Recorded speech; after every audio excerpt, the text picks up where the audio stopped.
আমরা কি সেই স্কুল জীবনের মতো বান্ধবী হইতে পারি না? সব মান অভিমান ভুইলা। দেখলো তা এখন আর সম্ভব না। যদি কিছু করতাম আপনি ফল্টে পড়তেন। তাছাড়া সামনে ইলেকশন। মানে নাঙ্গা কইরা মাইরের হুমকি দিছে। হ্যাঁ মানে তাবিজ কইরা বোকা বানায় আরেকটা বিয়া করতেছে, এটা কি আমি বুঝি না? কি তাবিজ করছে? ভাই যেমন খুশির দিলে মনটা বড় হাসি, আনন্দটা দ্বিগুণ হতো যদি তুমি থাকতে পাশে। ফুকু চলেন চলেন। আচ্ছা আচ্ছা আচ্ছা আচ্ছা খারাপ খারাপ খারাপ, একজনের ঘরে গেলেই তো।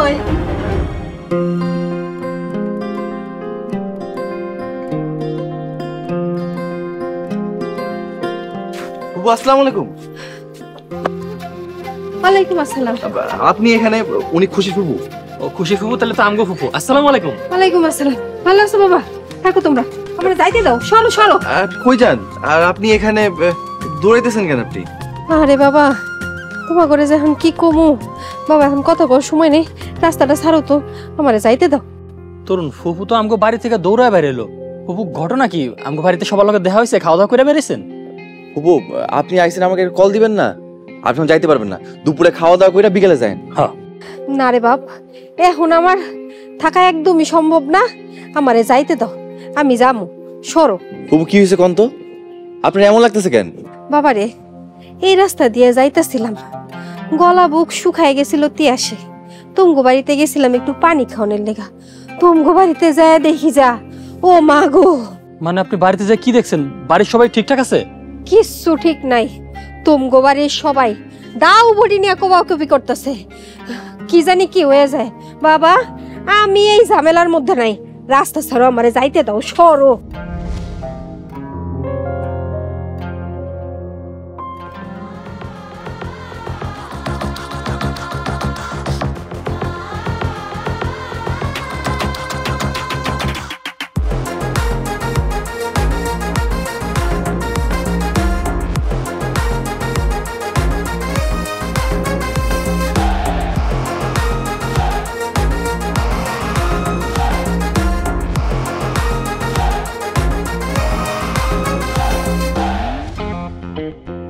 বড় ভাবি জবা, তোরা আমার এত বড় সর্বনাশ কেন করলি?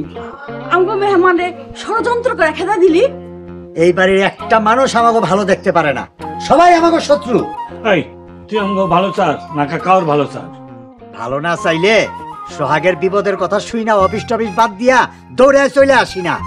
মাইজা, তোমাকে বিপদে আমরা ঘরে বসে থাকি না, কথাবার্তা হুশ করে কইও। জান্নাত, বুঝলাম না তোরা এই কাহিনীটা কেন করলি? মুরব্বীরা আছে তো, তাই বেশি কিছু কইতে চাইতাছি না। ওই মহিলা এই বাড়িতে যে কেন আইছে সবই বুঝি, কিন্তু যত যাই করুক কোনো লাভ হইব না, আমার আটকায় রাখা যাইব না। ষড়যন্ত্র যে কারা করে এটা সবাই জানে। আল্লাহ হেদায়েত দান করুক এইসব ষড়যন্ত্রকারী গো। আল্লাহর রাস্তায় এবার তোমরা চুপ করো, অনেক হইছে, থামো এবার তোমরা। কি হয়েছে আব্বা? কি হয়েছে বাড়িতে? ছি ছি ছি ছি, তোমরা কি শুরু করছো? তোমরা ঝগড়া করতেছো? বাড়িতে মেহমান আসছে তার সামনে ঝগড়া শুরু করছো? বাবারে, খুশির ফুবু এই দিক দিয়ে যাইতাছিল, বেচারির পানি তিয়াস লাগছে, আমাকে বাড়িতে আইছিল। বড় ভাবি আর জবা এমন বাড়াবাড়ি করলো, বেচার দৌড়ায় পালাইছে। তোমরা যে কাজগুলা করলা, তুমি কি মান সম্মান বাড়লো না কমলো? একটা মানুষ আমগো সম্বন্ধে কি ধারণা রাখলো চিন্তা করছো?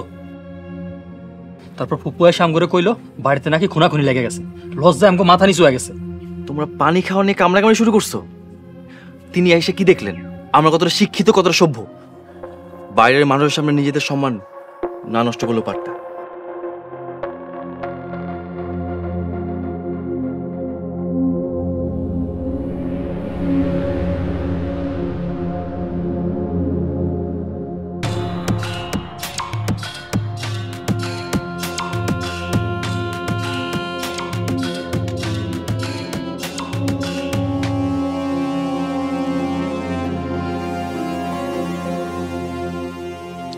জোস্না যখন গতবার আমার বাড়িতে আসছিল তখন তারে ঠেলাও ডাক্তারের কাছে পাঠানো যাইতো না, আর এখন তার কি হয়েছে?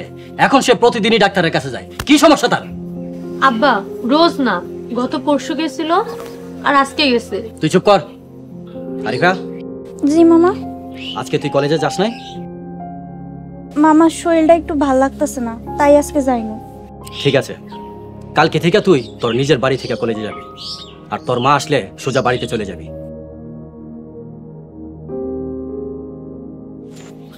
আব্বা, তুমি আরিফারে মুখের উপরে এই কথাটা কইতে পারলা? ও মন খারাপ করলো না? ওই তো খুব পয়সা পড়ছে। ভাইজান কখন আসছে? কি ব্যাপার খুশি? রান্না বান্না কিছু হইছে? জোসনা, তুই কই গেছিলি? ভাইজান ওই কটা ওষুধ শেষ হয়ে গেছিল তো ওষুধ আনতে গেছিলাম। মিথ্যা কথা কইস না, মিথ্যাবাদী। তুই শামসুদের বাড়িতে যাস না, অস্বীকার করতে পারবি না, অস্বীকার করুম না। ওষুধ আনার পথে আমি শামসু ভাইকে বাড়িতে গেছিলাম, স্বীকার করি। তুই কেন গেছিলি ওই বাড়িতে? আমি ওই বাড়ির সাথে সম্পর্ক ছিন্ন করছি, আর তুই আমারে না জিগায়া ওই বাড়িতে বেড়াইতে গেছস? কাজটা তুই ভালো করস নাই। শোন, কালকে সকালে তুই তোর মেয়ের নিয়ে এই বাড়ি থেকে চলে যাবি।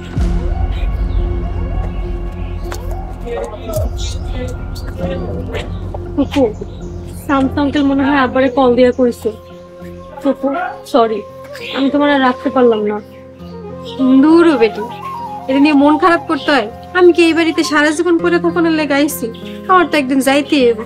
এ নিয়ে তুই চিন্তা করিস না, আর মন খারাপ করিস না। চল ঘরে চল, চল।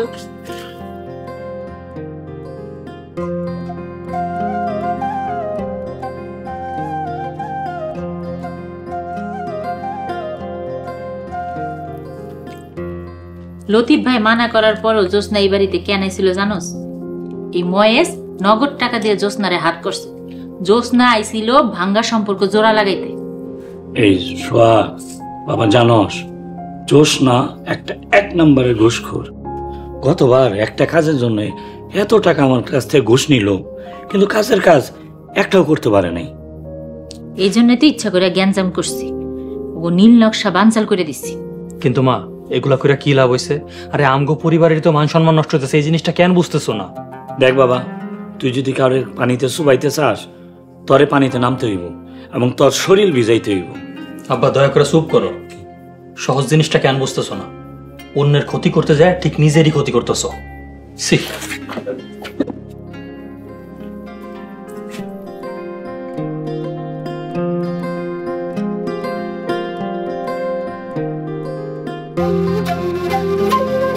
সুযোগ আসলে চরম প্রতিশোধ দিব। এক মাঘে শীত যায় না। জান্নাত আর ছোট কাকির শয়তানিটা কিছুতেই মানতে পারতাছি না। কি কাহিনীটাই না করলো। সবই আমার কপাল, শকুনের চোখ পড়ছে আমগো উপর। সুযোগ আসলে শকুনের চোখ কাইলা দিমু। তোমরা থামবা, আমাকে ঠান্ডা করে খাইতে দিবা নাকি মুঠে চলে যাবো? বাবারে, তুই চিন্তা কর বিষয়টা। আজকে অফিস কামাই দিছি, সবাই মিলে একসাথে খামো। খাওয়ার পর একটু বিছানায় গড়াগড়ি দিমু। সব মাটি করে দিল। আব্বা, এক হাতে কোনো তালি বাজে না, দোষ আমাকে সবার।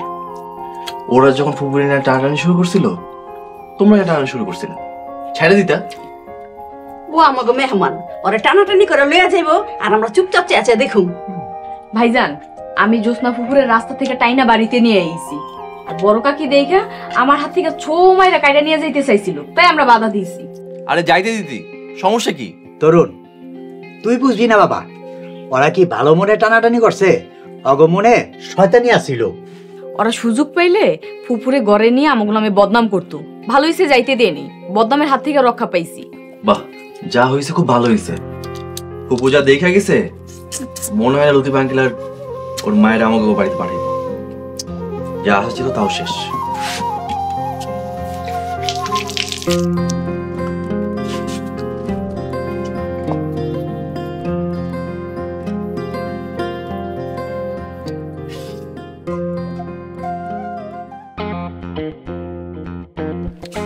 জন্মের শিক্ষা হয়েছে। বেচারা খুশির বাপেরে ম্যানেজ করতে না পাইরা এখন খুশির ফুপুরে দোষটা। যত যাই করুক কোনো লাভ হইব না। মারে, অনেক প্রতিশোধ নিছস, অহন থাম। নিজের জীবনটারে এখন চিন্তা কর, নিজের জীবনটারে কেমনি সুন্দর করে বুঝাবি ওই চিন্তা কর। মারে, সফল এখনো দেশে আছে, তুই যদি চাস তাইলে আমি দেশান্তরী, দেশি বিদেশে ঘুইরা মুড়ি রে। আব্বা ভিতরে আসো। তোমরা খাইতে বইছো? আজকা রান্না বান্নার আইটেমটা কি? আব্বা তোমার প্লেট দিতেছি, খাইতে বহো। খানা আমি দিতেছি।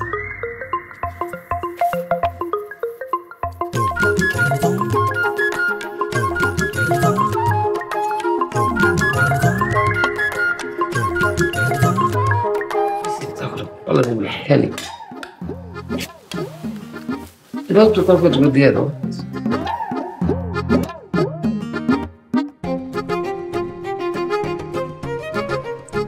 একটু ভাজি দাও। আর না খালাম না, ঝুলাবো না, ঝুলাবো। এই ভর দুপুরে বেলা কি মনে করে আইছো? কি মনে কইরা? আমার বাড়িতে আমি আসুম, আবার ভর দুপুর কি? আইছো ভালো হইছে। তোমার লগে আমার একটা জরুরি কথা আছে। এখন খাও, রাইতে কমুনি। রাইতে কইবা কে? এখন কও, সমস্যা কি? জানা শুনলে সমস্যা আছে। ভাত খাও, পরে কমুনি।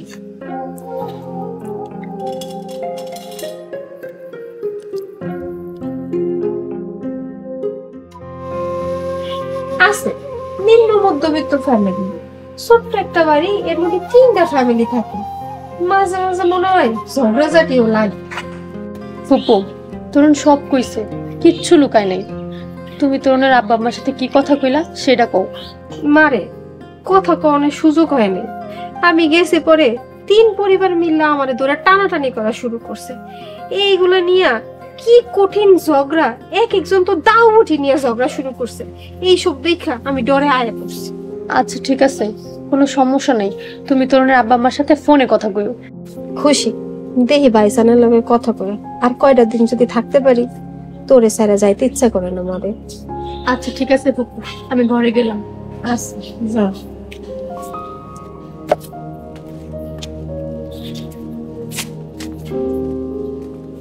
ভাইজান আপনার লগে দুটো কথা ছিল। কি কইতেছস ক? তরুণ গো বাড়িতে কেন গেছিলাম জানেন? খুশির পিড়াপিড়িতে। খুশি তো তরুণের লেগে একবারে পাগল হয়ে গেছে, যে কোনো উপায়ে খুশি তরুণরে বিয়া করতে চায়। খুশিরে বইলা দিস এটা কোনোভাবেই সম্ভব না, সেজন্য তরুণকে ভুলা যায়। একদম সঠিক সিদ্ধান্ত নিছেন ভাইজান। আমি আজকে তরুণ গো বাড়িতে যেয়ে বুঝলাম আপনার সিদ্ধান্তটা কতটুকু সঠিক। ওরা যেই বাড়িতে থাকে ওই বাড়িতে খুশির বিয়ে হইলেও জীবনও সুখী হইতে পারবো না। কিরকম বিষয়টা একটু বুঝায় গো। ভাইজান আমার তো মনে হয় আপনি কোনোদিন তরুণ গো বাড়িতে যান। আয় হায় রে, তরুণ গো ছোট্ট একটা বাড়ি, এর মধ্যে 3 ফ্যামিলি একসাথে গাদাগাদি করে থাকে।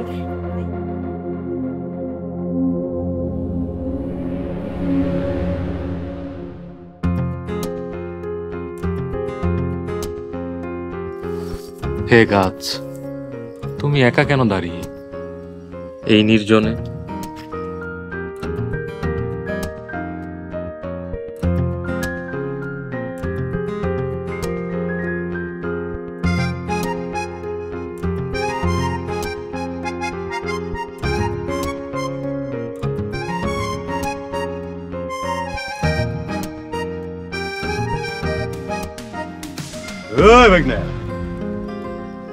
মামা আপনারা আপনাকে পিছন থেকে ডাক দেয়, আমি ভয় পেয়ে গেছি। ভয় পায় না ভাগিনা, ভয় পায় না, আমরা জানি তুমি ভালো ছেলে। তা গাছের লগে কি কথা কও? মামা এই কথা, আমি তো গাছ নিয়ে গবেষণা করতেছি, কারণ গাছ নিয়ে কবিতা লিখবো। আমি তো কবি, বিশ্ববিখ্যাত কবি ইজ্জত আলী। বাহ, তুমি দেখি গাছের ভাষাও বোঝো। এই লিটন ভাই, এ তো ডিফারেন্ট জিনিস। আমগর এলাকাতে ডাক্তার আছে, ইঞ্জিনিয়ার আছে, দরবেশ আছে, ফকির আছে, মুসি আছে, চারাল আছে, মাকার কবি কিন্তু নাই। হ্যাঁ ভাগিনা, তুমি কিন্তু আমগর এলাকার ইজ্জত বাঁচাইছো। নাম তো ইজ্জত আলী। তোমার তো পুরস্কার দেওয়া উচিত। মামা কি যে কন না, আমি এত প্রশংসা নিতে পারতেছি না, লজ্জা লাগতেছে। তাই ইজ্জত আলী, খালি কবিতা লিখলে হইব, কর্ম করতে হইব না, পেট চালাইতে হইব না, বিয়া শাদী করার লাগবো না। আর বিয়া শাদী নিজেই ঠিক মতো খাইতে পারি না, বিয়া শাদী করবো কেমনে? ভাগিনা, তোমার কথায় কিন্তু আমি হতাশ হয়ে গেল। তুমি একজন কবি, তার শুনি আয় উন্নতি বাড়াও, ভালো ভালো কাজ করো। শোনো, আমার কাছে কিন্তু ভালো কাজের সন্ধান আছে, আর ঝাঁকা নাকা বেতন। কি কোন মামা, সত্যি আমার একটা ভালো কাজের ব্যবস্থা করে দিবেন? একটা ভালো কাজের ব্যবস্থা করে দিলে তো ভালোই হয়। আচ্ছা মামা, কাজটা কি? কাজটা হইতেছে অরিজিনাল কাজ, বুঝছো? মানে তুমি যে এলাকাতে আছো সেই এলাকার পাওয়ার সেন্টারে কাজ। এই লিটন ভাই, আপনি কোন না কেন?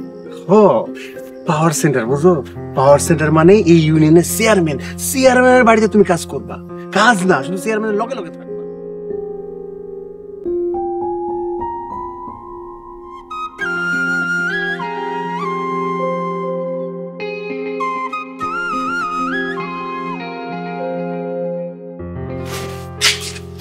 ফুপু, হ্যাঁ আব্বার সাথে কি কথা হইলো?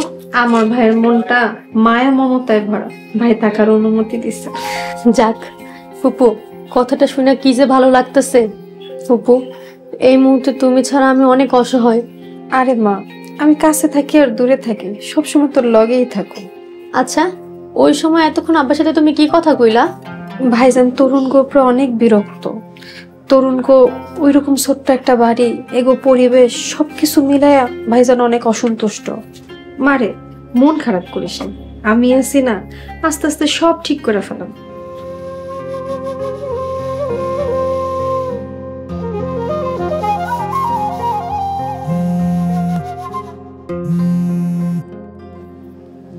হ্যালো খুশি, প্রথমে মাফ চেয়ে নিচ্ছি। ফুপুর তেমন আপ্যায়ন করতে পারি নাই। মানে ফুপু যদি একবার ফোন দিয়ে আসতেন তাহলে এমন পরিস্থিতি হইতো না। আচ্ছা কি হয়েছে একটু বলো তো। ফুপু বলে নাই? না, ফুপু তো তেমন করে কিছু বলে নাই, তোমার মুখ থেকে শুনতে চাই, বলো। বড় কাকার ফ্যামিলি আর ছোট কাকার ফ্যামিলি মিলা ফুপুর আমাদের ঘরে যাইতে দেয় নাই। মানে ওনারা ঝগড়াঝাটি বাধায় এমন একটা পরিস্থিতি দাঁড় করাইছে যাতে ফুপু পালা যেতে বাধ্য হয়। কি বলো? কিন্তু ফুপু তো আমাকে এসব কিছুই বলে নাই। হয়তো আমার মনটা খারাপ করতে চায়নি, তাই বলে নাই। তরুণ, পরিস্থিতি দিন দিন অনেক খারাপের দিকে যাচ্ছে। আব্বা ফুপুকে বলছে তোমাদের বাড়ির পরিবেশ ভালো না। ছোট্ট একটা জায়গার মধ্যে 3টা ফ্যামিলি থাকে, সারাক্ষণ ঝগড়াঝাটি লেগেই থাকে। খুশি প্লিজ স্টপ। তোমার বাবা 4 মাস খোঁজ খবর নেওয়ার পর বিয়েতে মত দিছেন, তারপর উনি এমন ফালতু কথা কেন বলছেন আমি বুঝি। ঠিক আছে, উনি ওনার মেয়ের বিয়ে দিবেন না ভালো কথা, কিন্তু উনি সব ফালতু কথা বলতে পারেন না। তরুণ, ভদ্রভাবে কথা বলো। আমার বাবা কোনো ফালতু কথা বলেনি। উনি কোনো ফালতু মানুষ না যে ফালতু কথা বলবে। বাবা যেটা বলছে মিথ্যা বলছে?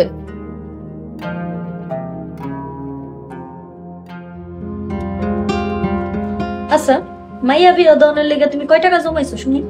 আমার কাছে 1 টাকা জমা নেই, তবে সবার সাহায্যে ব্যবস্থা হয়ে যাবে ইনশাআল্লাহ। আমার কাছে একটা প্রস্তাব আছে, যদি কাজটা হইয়া যায় তাইলে আর মাইয়ার বিয়া দেওয়ার লেগে কোনো চিন্তাই করা লাগবে না, সব টাকা জোগাড় হয়ে যাবে। না না, আমি কোনো অবৈধ কাজে নাই। বুড়া বসে জেল কাটুন নাকি? আরে বেকুল, অবৈধ কিছুই না, আর জেলে যাওয়ার তো কোনো প্রশ্নই আসে না। খালি একটু অভিনয় করবা, তাইলেই হইবে। অভিনয়? এইটা কোনো ব্যাপার না, অভিনয় করতে পারুন। স্কুল লাইফে নাটকে টুকটাক অভিনয় করছি, অভিনয়ের অভ্যাস আছে। কি অভিনয় করতে হইছে, নিজের নামে আর নিজের প্রশংসা করতে হইব না। সময় মতন দেখুননি কত অভিনয় করতে পারো। আচ্ছা জবা, অভিনয়ের জন্য কত টাকা দিব? শূন্য না, শুনলে সহ্য করতে পারবা না। আরে কি কও, আমি একজন ব্যবসায়ী, দৈনিক 1000 টাকা আমি হাতাই। কত? তাহলে শোনো, 5 লাখ টাকা।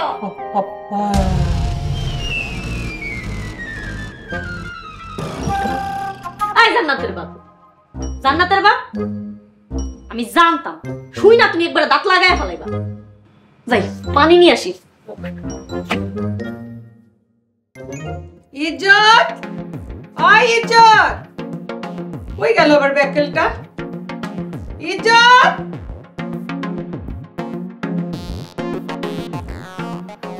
কি রে ব্যাকেল, তোর এত ক্ষুধা লাগে কেন? হ্যাঁ, কোথায় থাকিস? খালা, খাইতে ইচ্ছা করতেছে না। একটা কথা কইতাম। খালু, মাস তো প্রায় শেষ, রানিং মাসের বেতনটা কি দেওয়া যায়?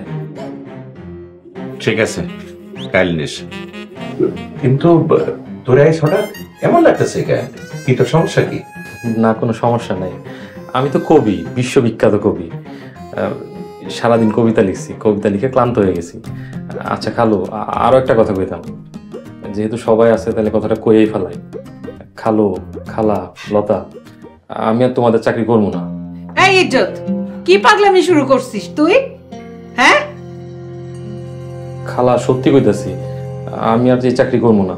আমি একটা নতুন চাকরি পাইছি, বেতন ভালো। সুযোগ সুবিধাও ভালো। ভালো চাকরি হলে আর আটকে রাখার কোনো মানেই হয় না, গেলে যাবেন। ধন্যবাদ লতা, অসংখ্য ধন্যবাদ। তাই ইজ্জত ভাই, কোথায় চাকরি, কি আসল বিষয় বলেন একটু শুনি। আগে চাকরি শুরু করি, তারপর সব জানতে পারবা। তা ইজ্জত সাহেব, ওইখানে আপনার বেতন কত বলা যায়? জি বলা যায়, বেতন 20,000 টাকা, সুযোগ সুবিধা অনেক ভালো। ভালো বেতন, ঠিক আছে যাও, আমি দোয়া করি তুমি জীবনে উন্নতি করো, ভালো থেকো। ইজ্জত ভাই, খাইতে বসেন। বসো।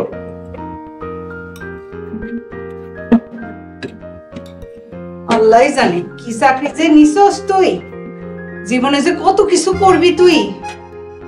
আচ্ছা আগে খাবার দাও। মানুষও হইলি না।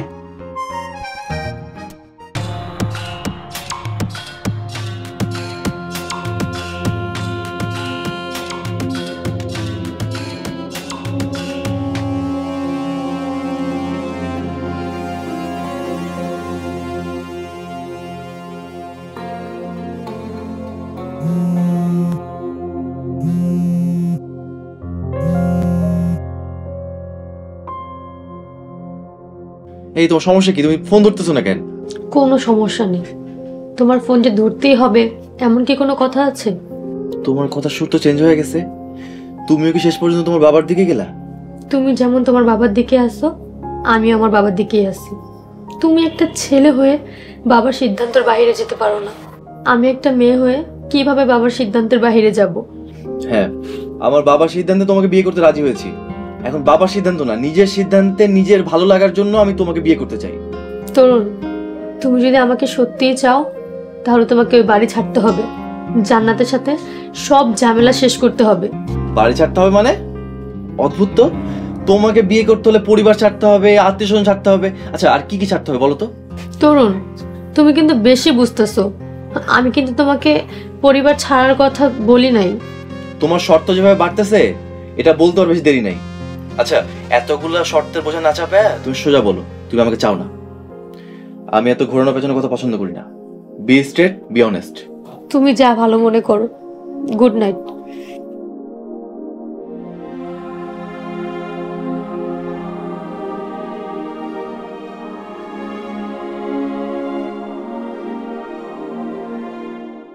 তোমার বাপ মা তোমার মানুষ করতে পারে না, তার জন্য আমি কষ্ট করুম কে? সব দোষ তোমার বাপ মা। তোমার মেন কাজ হচ্ছে আমার চেয়ারম্যান ভাইয়ের সাথে সবসময় থাকা আর কবিতা লেখা, ঠিক আছে? আপনার মাইয়া, সিদ্ধান্ত আপনার। তুই আফসোস একটা ভালো একটা পোলা খাচ্ছে। তুমি কিন্তু আমার সাথে ডাবল গেম করতেছো, এটা কিন্তু আমার একদম পছন্দ হচ্ছে। এমন একটা মাইয়া বিয়ে করে বাড়িতে আনবো যে পরিবারের সবার সাথে মিলামিশে থাকতে পারে।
যদি ভয় পেয়ে অযথাই ফিরে যাই, সেটা কি বেঁচে থাকা?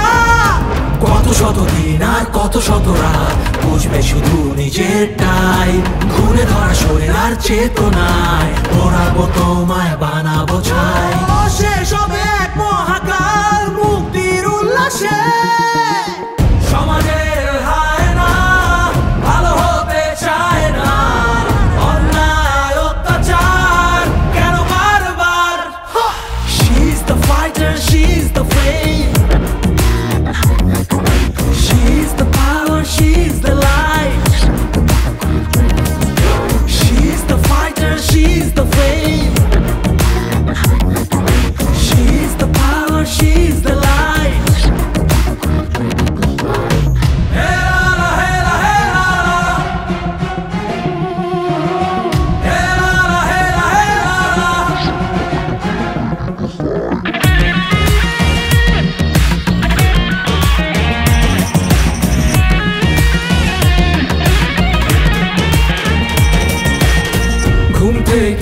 উঠেছি যতই হও নৃশংস মিথ্যের প্রাচীরে আজ করতেই হবে ধ্বংস শোষণের বেড়া জালে দহনার চিৎকার স্বার্থের উন্মাদনায় আমি কার তুমি কার সমাজের হায় না ভালো হতে চায় না অন্যায় অত্যাচার কেন বারবার She's the fighter, she's the flame